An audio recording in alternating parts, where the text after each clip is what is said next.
আসলে অনেক চিন্তা করি যে এত কষ্ট কেন আমাদের জীবনে, এত দুঃখ কেন একের পর এক আমাদের জীবনে চলে আসছে। আসলে কি জানো তো, যেটা আমাদের কর্ম, হয়তো সেটা পিছন যেটা আমাদের পিছনের জন্ম ছিল, সেই জন্মের পূর্বে জন্ম ছিল, সেই জন্মের হয়তো কর্মফল আমরা এই জন্মে ভুগছি। বিশ্বাস করো, যতক্ষণ আমাদের সেই খারাপ কর্মের ফল, অশুভ কর্মের ফল আমাদের জীবনে থাকবে, ততক্ষণ আমরা কষ্ট পাবো। সে তুমি যেভাবেই চেষ্টা করো না কেন কষ্ট থেকে বেরোবার, আমরা সেটা পেয়ে থাকবো।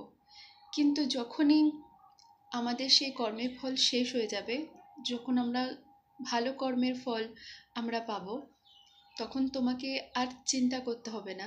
দেখবে কোথাও না কোথাও থেকে তোমার সমস্ত কিছু ব্যবস্থা হয়ে যাচ্ছে। কিন্তু একটা কথা ঠিক, কি জানো তো, যদি আমরা অনেক সময় বুঝতে পারি না যে আমরা কোন কর্ম ভালো করছি, কোন কর্ম খারাপ করছি। হয় না, অনেক সময় আমরা না জেনে শুনেই হয়তো কাউকে কষ্ট দিয়ে ফেলি, আঘাত করে ফেলি। হয়তো আমরা সেটা পরে বুঝতে পারি, কিন্তু যেই মুহূর্তে আমরা সেই কর্মটা করি তখন বুঝতে পারি না। তখন তো কেউ না কেউ কষ্ট পায় আমাদের সেই কর্মের জন্য। সেটাও কিন্তু ঈশ্বরের কাছে তোলা থাকে। ঈশ্বরের কাছে প্রত্যেকটা হিসাব রাখে, উনি প্রত্যেকটা জিনিসের হিসাব রাখেন, সেটা আমরা জেনে বুঝে করি আর না করি।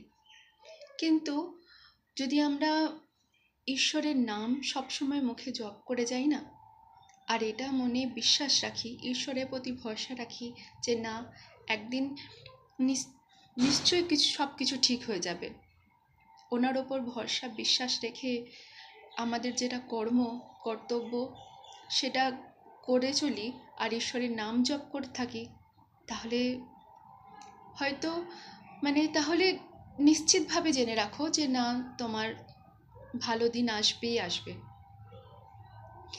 কারণ উনি তো পরম দয়ালু।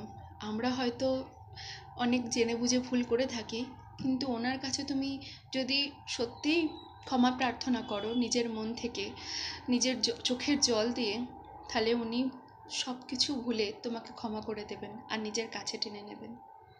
তাই বিশ্বাস রাখো তুমি তোমার কর্মের প্রতি আর ওনার প্রতি, আর কিছু নিয়ে তোমাকে চিন্তা করতে হবে না। হরে কৃষ্ণা, রাধে রাধে।